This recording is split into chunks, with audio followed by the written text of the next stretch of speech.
একটা আপনি লিখেছেন তোমার প্রত্যেকটা ভিডিওতে ডে কেন দেওয়া থাকে। আসলে আপনি আমি লাইফের প্রত্যেকটা মুহূর্ত তোমাদের সাথে কাটানো প্রত্যেকটা সেকেন্ড মুহূর্ত ভালোভাবে ফিল নিতে চাই, মানে ভালো স্মৃতিগুলো মনে রাখতে চাই, তাই ডে দেওয়া থাকে। তো একজন লিখেছে আপনি আপনার নাম কি। আমার নামটা বলবো পরে, তোমরা যখন আমি মানে কিউএনএ ভিডিও ছাড়বো তখন তোমরা যা প্রশ্ন করবে সব কিছুর উত্তর দিয়ে দেবো, তখন সাথে আমার নামটাও বলে দেবো, এখন বলবো না, এটা সিক্রেট থাক। তো আরেকজন কমেন্ট করেছে, আমি আর পড়লাম না, অনেকবার পড়েছি কমেন্টটা, আমার খুব বেশি পছন্দ হয়েছে। Thank you so much. আর আমার ভয়েসটা নিয়ে প্রশংসা করার জন্য তো বেশি বেশি thank you so much. And I purple you too. And বাকি যারা কমেন্ট করো তাদের কমেন্টে মানে তারা কমেন্ট করো তার জন্য অনেক অনেক অনেক থ্যাংক ইউ সো মাচ তোমাদের সবাইকে। Love you all.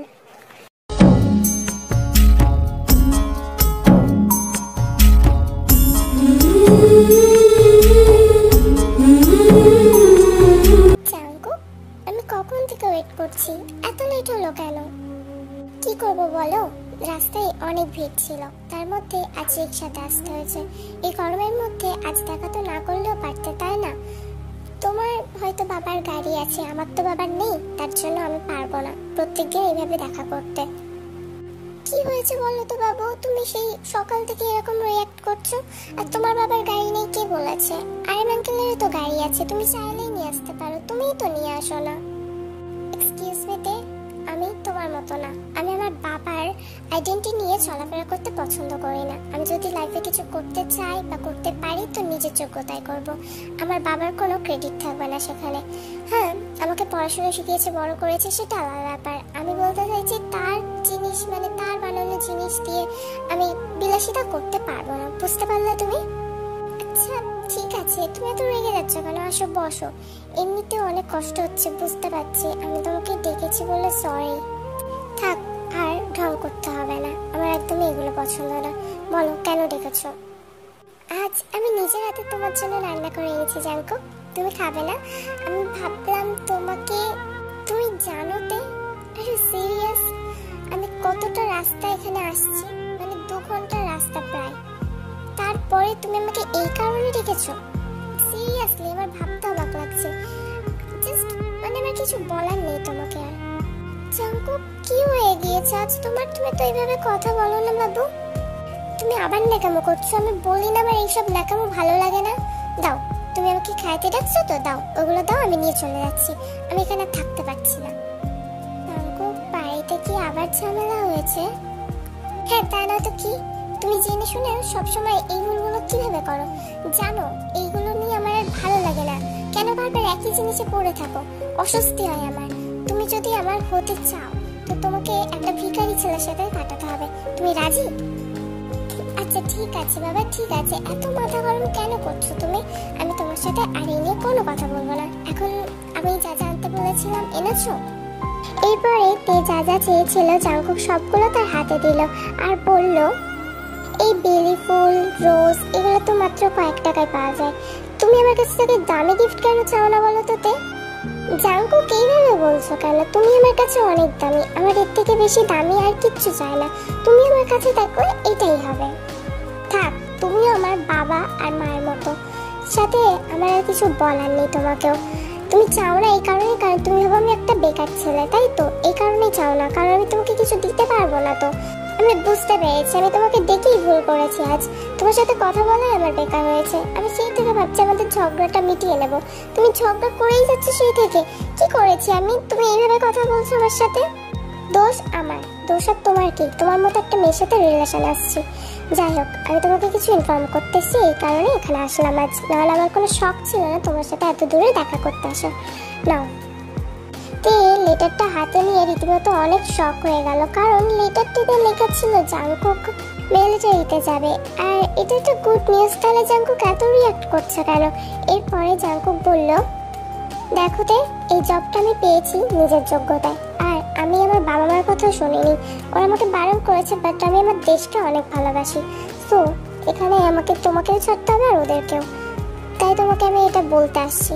তো তুমি এখন থেকে আমাকে ভুলে যাও, আর আজ থেকে আমাদের ব্রেকআপ। তুমি এত সহজে এই কথাগুলো বলে দিতে পারলে? মানে কি হয়েছে তোমার? তুমি জব পেয়েছো, ভালো কথা, এটা শুনে আমি খুশি হয়েছি। আর তুমি তো বলেছিলে আব্বুর সাথে কথা বলবে। ইনফ্যাক্ট তুমি যদি যাও তো আমি তোমার জন্য ওয়েট করব। তুমি এগুলো কি বলো জাঙ্কো? না, আমার জন্য ওয়েট করতে হবে না। আমি বাঁচবো কি মরবো ওখানে গিয়ে আমি কি তো জেনে বসে নেই? আমার জন্য ওয়েট করতে তোমাকে হবে না। তুমি তোমার লাইফ নিয়ে খুশি থাকো, আমার সাথে আর লাগতে আসবে না। আমাকে আজ থেকে আর ফোন দেবে না, ভালো লাগে না আমার একই প্যারা নিতে নিতে। আমি এইটা জানাতেই তোমাকে আসছিলাম, আমি এখন আসছি। এটা কেমন ধরনের বিহেভিয়ার জাঙ্কুক? জাঙ্কুক একবার আমার জাঙ্কুক কোনো কথার উত্তর না দিয়ে সেখান থেকে তাড়াহুড়ো করে চলে যায়। এরপরে তে সেখানে বসে বসে কান্না করে আর ভাবতে থাকে, হঠাৎ করে তোমার কি হয়ে গেল? আমি তো সবকিছু ঠিক করে রাখতে চেয়েছিলাম, তাও সবসময় কেন এরকম হয়? আমার ভালো লাগছে না। তুমি জব করছো, তুমি সবকিছু করো, আমি তো এগুলোতে খুশি ছিলাম, তাহলে তুমি কেন এরকম করলে? আমি তো আব্বুকেও তোমার কথা বলেছিলাম। কেন এরকম করো সবসময় আমার সাথে জাঙ্কো? তে অনেক কান্না করছিল আর জাঙ্কুকের প্রত্যেকটা কথার মধ্যে ব্লেম করছিল। অন্যদিকে জাঙ্কুক যখন বাড়ি ফিরছিল তখন সেই রাস্তায় যেতে যেতে ভাবছিল, আই এম সরি তে, বাট আমার কিছু করার নেই। এটা তো সত্যি, আমি যেখানে যাচ্ছি সেখানে আমার জীবনকে বাঁচিয়ে রাখতে হবে। সেখানে আমি বাঁচতেও পারি, মরতেও পারি, এটার কোনো গ্যারান্টি নেই। আমি চাই না আমার তে কষ্ট পাক। আজ আমার বিহেভিয়ার হয়তো তোমাকে অনেক কষ্ট দিল, কিন্তু কি করবো বলো তো তে? তোমাকে যে আমি কষ্ট দেখতে চাই না। আজ অল্প কষ্ট পেয়েছো, কাল তোর থেকেও বেশি পেতে পারো যদি আমি না থাকি। আমি জানি তুমি আমাকে অনেক ভালোবাসো, আর আমার আম্মুর পরে যদি আমাকে কেউ ভালোবেসে থাকে সেটাও তুমি। কিন্তু এটা আমার ড্রিম জব, এখানে ভালোবাসার আমি স্যাক্রিফাইস করতেই পারি, তাতে আমার বিন্দু মাত্র আফসোস থাকবে না। দেখতে দেখতে অনেকগুলো বছর কেটে যায়। তিনি নিজেকে যথেষ্ট পরিমাণ চেঞ্জ করার চেষ্টা করে, কিন্তু কি জাঙ্কুক তার প্রথম আর শেষ ভালোবাসা। তার আগেও কেউ ছিল না, পরেও কেউ আসবে না, এটা ভেবেই সে নিজের জীবনে এগিয়ে চলছে। জাঙ্কুকও অন্যদিকে খুশি আছে, কিন্তু মাঝে মাঝে তের কথা তার খুব মনে পড়ে। বাট কি করার, ডিসিশন তো তার ছিল। তে, অনেক হয়েছে, আর কতদিন একটা ছেলের জন্য ওয়েট করবি? তোর বাবা আর আমি মিলে তোর জন্য একটা ভালো সম্বন্ধ দেখেছি, তোকে এবার বিয়ে করে নিতে হবে। অনেক হয়ে গেছে, এইসব জিনিস আমি আর নিতে পারছি না। মা, তুমি কেন বুঝতে চাও না? তোমার জন্য হয়তো কথাগুলো বলা অনেক সহজ, কিন্তু আমার জন্য করাটা সহজ না। আর আমি জাঙ্কুককে ছাড়া আর কাউকে বিয়েও করবো না, আর ভালোবাসতে পারবো না। এটার আমার কোনো দাম নেই। কি লাগিয়ে রেখেছিস তুই? জাঙ্কুক জাঙ্কুক জাঙ্কুক, ছেলেটা তোকে ছেড়ে 3 বছর আগে চলে গেছে, এখন স্টিল তুই ওর জন্য অপেক্ষা করছিস। মানে সত্যি আমি তোকে নিয়ে পারছি না। তোর এই অবস্থা দেখে আমার সত্যি ভালো লাগছে না। কিভাবে নিজেকে মানে সবার থেকে আলাদা করে রাখিস? কি পাস তুই এগুলো করে? প্লিজ, তোমাকে যদি কোনো খারাপ কথা বলতে থাকি তার জন্য সরি। আর তুমি ওকে কেন টানছো আমাদের মাঝখানে?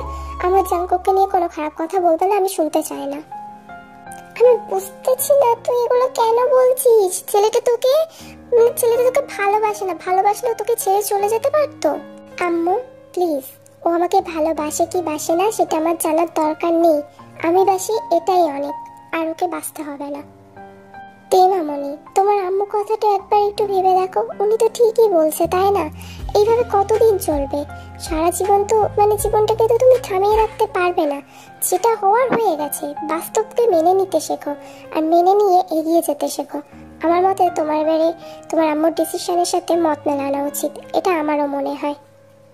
তে তার বাবা মার উপরে কথা বলে না, তবু ইয়ঞ্জনের সাথে যদিও জোর গলায় কথা বলে, কিন্তু তার বাবার উপরে একদমই কথা বলে না।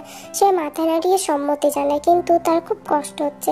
এগুলো সে করতে পারবে না, কারণ এখনো যে তার মনে জাঙ্কুকই আছে, অন্য আর কেউ নেই। তেকে আমার খুব পছন্দ হয়েছে, যেমন মিষ্টি মেয়ে তেমন ওর ব্যবহার। আচ্ছা তাহলে আমি তো আমার দিক থেকে হ্যাঁই বলবো। কি রে সুগা, তোর কি মত? আচ্ছা, ওরা যদি আলাদাভাবে কথা বলতে চায় বলতে পারে। তে যা তোর রুমে নিয়ে যা, সুগার সাথে একটু কথা বল। এরপরে তে সুগাকে নিজের রুমে নিয়ে যায়। তারপর সুগা তেকে বলে, আচ্ছা খুব সুন্দর রুম তো আপনার, আপনার চয়েস আছে বলতে হবে। আপনি চুপ করে আছেন কেন? কিছু বলুন। বলুন, কি বলবেন? আরে আমি একা কথা বলবো নাকি? বিয়ের পর আমি কথা বলবো, তুমি শুধু উত্তরগুলো দেবে? আমরা তো সারা জীবন এবার একসাথেই থাকবো, তো একটু ভালোভাবে বলো। আচ্ছা বাদ দাও, তোমাকে একটা কথা বলি, তুমি বিয়েতে খুশি তো?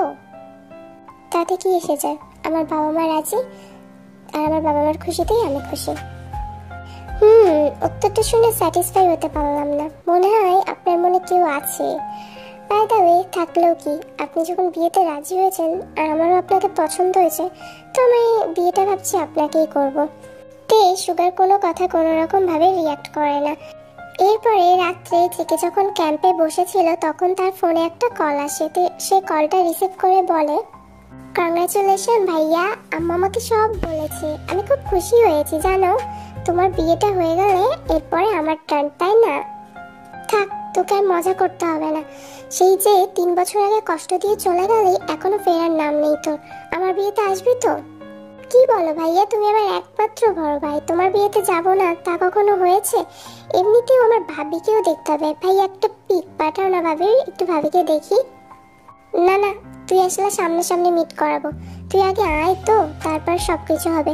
এখন রেস্ট নে, পরে কথা হবে।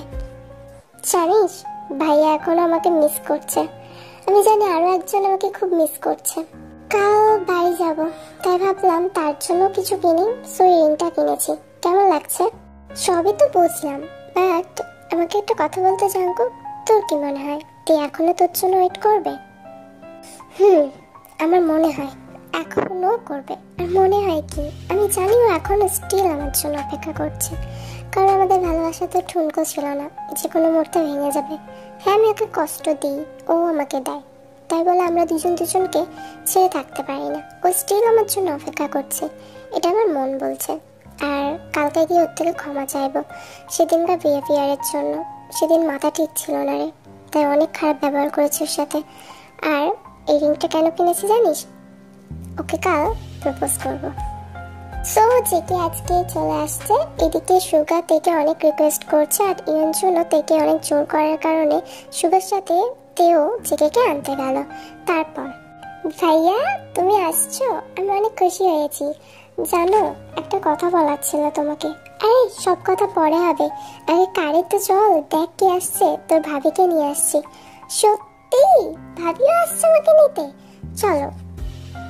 কিন্তু জেকে যখন কারের ডোরটা ওপেন করলো সে রীতিমতো অবাক হয়ে গেল, কারণ এটাতে কাকে দেখছে?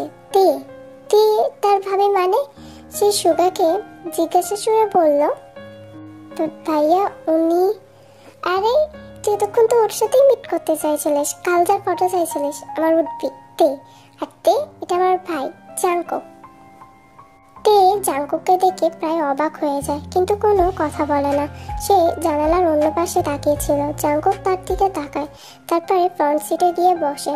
এরপর সুগা বলে, আগে আমরা রেস্টুরেন্টে যাব, তারপরে বাড়ি ফিরবো, ওকে? না ভাইয়া, মুড নেই, বাড়ি যায় না, চলো, আম্মুর সাথে অনেকদিন দেখা হয়নি। আরে তো এরপর তো আম্মুর কাছেই থাকবি, আগে চল। তেও কিছু খায়নি। তে তোমার দেবরজিকে বলো তো বেশি কথা যেন না বলে। এরপর তারা কিছুক্ষণের মধ্যে রেস্টুরেন্টে পৌঁছে যায়। তে জাঙ্কুক দুজনে সামনাসামনি বসেছিল, যদিও কেউ কারোর সাথে কথা বলছিল না। সুগা বলল, আমি একটু আসছি, তোরা দুজন কথা বল, আমি অর্ডারটা দিয়ে আসি। জাঙ্কুক খুব বিরক্ত হয়ে গিয়েছে। সুগা যাওয়া মাত্রই সে তের দিকে তাকিয়ে বলল, কংগ্রাচুলেশন, আমি খুব খুশি হয়েছি আপনারা দুজন এত সুখে আছেন, আর আপনারা ইনফ্যাক্ট বিয়েও করছেন। ভালোই তো, দুজনকে অনেক মানাচ্ছে। তে কোনো কথা বলছে না, চুপ করে আছে। জাঙ্কুক আবারও বলল, কি হলো ম্যাডাম, এখন কথা বেরোচ্ছে না আপনার? ভাইকে নিয়ে খুশি হয়েছেন না? খুব সহজেই ভালোবাসা ভুলে যেতে পারেন, অন্য একজনকে ধরতে পারেন, খুব সুন্দর ক্যারেক্টার আপনার, এখান থেকে আমরা বুঝতেই পারলাম। বাই দ্য ওয়ে, কবে থেকে চলছিল এগুলো? আমাকে কষ্ট না দিয়ে থাকতে পারো না তাই না জাঙ্কুক? সবসময় এইরকম বিহেভিয়ার করো আমার সাথে। এই কথাগুলো আর যাই হোক তোমার মুখে মানায় নাতে, এমনিতেও আমি জানতেই পারলাম তুমি কেমন। আমার এখন আফসোস হচ্ছে, এমন একটা মেয়েকে ভালোবাসছি যে আমার জন্য ওয়েটও করতে পারেনি। তে জাঙ্কুকের প্রত্যেকটা কথাই রেগে যায়। সে আর জাঙ্কুকের সাথে কোনো কথা বলে না, ওখান থেকে উঠে চলে যায়। এরপরে একদিন জেকে তেকে কল দেয়, কিন্তু তে কল রিসিভ করে না। অনেকক্ষণ যাবৎ কল করার পর তে কল রিসিভ করে। জেকে তেকে রীতিমতো ফোর্স করে, বলে তার সাথে দেখা করতে। তে রাজি হয় না, তবুও সে সেই কথাটা বলে যে যাওয়ার আগে আমি তোমার সাথে একদিন দেখা করতে এসেছিলাম, ধরে নাও এটাই আমাদের শেষ দেখা। জাস্ট কয়েক মিনিটের কথা বলবো, তারপর চলে আসবো। এরপরে তে রাজি হয়ে যায়। জেকে তের জন্য সেই পার্কটিতে ওয়েট করছিল, কিন্তু জেকে যা দেখলো সেটা দেখতে জেকে একদমই প্রস্তুত ছিল না। আসলে তে সুগাকেও সাথে নিয়ে আসছে। সুগা বলল, কি তুই তো ভাবিকে নাকি ডেকেছি সেখানে কিছু বলবি বলে, কি কথা? ভাইয়া, ভাবির সাথে আমি একটু আলাদাভাবে কথা বলতে চাই। তুমি প্লিজ 5 মিনিটের জন্য দূরে গিয়ে থাকবে। কেন? তোমার ভাইয়া থাকলে সমস্যা কি? আর কদিন পর তো আমি ওর সাথেই থাকবো। তো আমাদের মধ্যে কি কথা হচ্ছে এটা তো সুগারও জানার দরকার, তাই না সুগা, বলো? তে, তুমি কে এইভাবে বলছো কেন? ও তোমার দেবরের মতো, বলতেই পারে, ছোট ভাই হয় না? আমি ওইটার দিকে যাচ্ছি, তোমরা দুজন কথা বলে না, তারপর আমাকে ডেকো। ভাইয়াকে নিয়ে আসছো কেন এখানে? ও, আমার হাজবেন্ড হয় মানে উঠবি, আর কয়েকদিন পর আমার হাজবেন্ড হবে, তো নিয়ে আসবো না? বলুন আপনার কি বলার আছে। তে, আমি তোমার সাথে জোকস করতে এখানে আসিনি। তুমি বিয়েটা ক্যান্সেল করো, আর বলো তুমি বিয়েটা করতে পারবে না। সবকিছু আপনার কাছে জোকস, তাই না? এমনিতেও আমার আপনার প্রতি আর কোনো টান নেই, তো বিয়ে করলে আমি সুগাকেই করবো, আর এটাই আপনার জন্য ঠিকঠাক শাস্তি হবে। সেদিন আমাকে খুব বড় বড় কথা বলে গেছিলেন না, আজ আমি বলছি, ব্রেকআপ। আর সিরিয়াসলি এত সহজে তুমি আমাদের সম্পর্কটা শেষ করে দিতে পারবে? মানে আমি বুঝতে পারছি না তুমি এগুলো কেন করছো আমার উপর রাগ করে। প্লিজ বিয়েটা করো না, তাহলে তোমার লাইফটাও খারাপ হবে, আর সাথে করে ভাইয়া। আপনার লাইফ তো আর খারাপ হচ্ছে না, তো আমাদের দুজনকে নিয়ে আপনাকে ভাবতে হবে না, আমরা ঠিক দুজনকে বোঝা নেব। আরে তুমি বুঝতে চাইছো না, স্টিল আমি তোমাকে ভালোবাসি। সেদিনকার বিহেভিয়ারের জন্য সরি বলো, এখন কি করবো? আমি তোমার পা ধরে ক্ষমা চাইবো? চিন না, আমার সেটা আপনার কিছুই করতে হবে না, শুধু দূরে দূরে থাকলেই হবে। এটা বলেই তে সুগার কাছে চলে গেল, জেকে ওখানে বসলো। বসার পর, আমি সত্যি বুঝতে পারছি না কেন তুমি আমার সাথে এরকম করছো। সেদিন আমার ওগুলো করা উচিত হয়নি, মানছি, দোষ আমার ছিল, তাই বলে তুমি আমাকে ছেড়ে দেবে? তুমি একবার আমার ভুলটা শুধরে দেওয়ার চেষ্টা করবে না? আর আমি তো তোমাকে ভালোবাসতাম, তোমাকে কষ্ট দিতে চাইনি, কিন্তু কি করবো, আমার সেদিন মাথাটাই গরম ছিল। ইনফ্যাক্ট এতদিন তোমার জন্য ওয়েট করেছি, আজও তোমার জন্যই এসেছি এখানে, আর তুমি আমাকে এইভাবে ফিরিয়ে দিলে। তুমি আমার ভালোবাসাটাও বুঝলে না, আমার ঘৃণাটাই দেখলে, আমার ভালোবাসাটা দেখলে না। তুমি এইরকম কেন করলে? আমি তো তোমাকে সত্যিই ভালোবাসছিলাম। জেকে নিচের দিকে তাকিয়ে নিজের মতো কথা বলছিল আর কান্না করছিল। হঠাৎ তার সামনে আসে। ইডিয়েট, এভাবে কেউ কান্না করে? জানো না তোমার কান্না আমি দেখতে পারি না, বলে সে জাঙ্কুকে চোখ মুছিয়ে দেয়। তুমি এখানে কেন? আমি আসতে পারি না? ভাবলাম তুমি যখন আমাকে কষ্ট দিয়েছিলে তো তোমার সাথেও একই কাজ করা যাক, কিন্তু তুমি সেদিন আমার চোখের পানিটাও মুছিয়ে দিতে আসোনি, একবার ফিরেও তাকাওনি। তুমি কি কোল্ড-হার্টেড মানুষ রে বাবা। আমি কতবার ডেকেছিলাম, একবারও পিছনে তাকিয়েছিলে? আর দেখেছ আমি কতটা তোমাকে ভালোবাসি। তোমার কান্না আমার সহ্য হয় না, বুঝলে? জেকে আর কোনো কথা বলতে দেয় না থেকে, সে তেকে জড়িয়ে ধরে। সরি বাবু, তোমাকে অনেক কষ্ট দিয়েছিলাম সেদিন, আমি তোমাকে ছাড়া থাকতে পারবো না। প্লিজ ভাইয়াকে বলে দাও না তুমি ওকে ভালোবাসো না, বিয়ে করতে চাও না। তুমি তো শুধু আমার, তাই না? কথাটা যেন মনে থাকে। আর একটা কথা, সুগা আমাদের ব্যাপারে সবই জানে। আসলে ও যেদিন আমার সাথে কথা বলতে আসছিল, আমি ওকে আমার ব্যাপারে সব জানিয়ে দিয়েছিলাম। যখন ও বলেছিল তুমি ওর ভাই, আমি কতটা আনন্দ পেয়েছি জানো। আর ভাইয়া অনেক ভালো, উনি বলেছিল তোমার সাথে আমার মিট করিয়ে দেবে। ইনফ্যাক্ট আমাদের রিলেশনও ঠিক হয়ে যাবে, তার জন্য একটু ড্রামা করতে হবে। আসলে তো এটা ভাইয়ার প্ল্যান ছিল।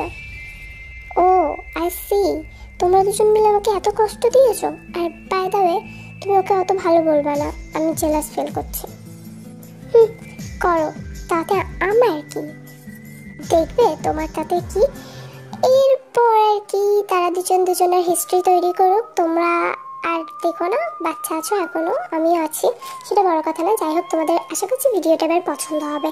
আর তোমরা যদি বলো প্রেম কি বুঝিনি ওইটা সিজন 2, মানে ওটা সিজন 2 বলছি, বোনাস পার্ট দিতে, আমি ওটা বোনাস পার্ট দেবো না। I am sorry for that, কারণ আমি বোনাস পার্ট দিলেও স্টোরিটার মজাটাই উড়ে যাবে। কারণ স্টোরিতে একটু তোমরা খেয়াল করলে দেখতে পারবে যে করে একটা কষ্টের কথা তুলে ধরেছি আমি, মানে ওটা তো সবার ভাগ্যে ভালোবাসা জোটে না, তাই না? কেউ কেউ তো মানে মানে হয় না ওয়ান সাইড লাভ, কিন্তু তুমি পাও না। ওইটাই আমি জাস্ট স্টোরির মাধ্যমে ফুটিয়ে তুলতে চেষ্টা করেছি। এবার ওইটাই যদি আমি মিল করিয়ে দিই কেমন লাগবে বলো? একটু আলাদা স্টোরি বানাতে চেয়েছি। আই হোপ তোমরা আমার ব্যাপারটা বুঝবে, তোমরা রাগ করবে না আমার উপর। কিন্তু স্টোরিটাই দেখো আমি সুন্দরভাবে তোমাদের মনের কথা রেখে মিল দিয়েছি। তো তোমরা রাগ করো না প্লিজ প্লিজ প্লিজ, তোমরা রাগ করলে আমার ভালো লাগে না। আর এটা হলো প্রেমকে বুঝিনি সিজন 2। তো আশা করছি এই ভিডিওটা তোমাদের ভালো লাগবে। আমি ভেবেছিলাম এটাইও কষ্ট দেবো, কিন্তু পরে ভাবলাম না, তোমাদের অনেক বেশি কষ্ট দিয়ে ফেলছি, তো এত কষ্ট দেওয়া যাবে না। ছোটো ছোটো কিউটি পাইগুলো না অনেক কষ্ট পাবে। অ্যান্ড বাই দ্য ওয়ে, তোমাদের অত সুন্দর সুন্দর কমেন্টসগুলোর জন্য আমি খুব খুশি হই।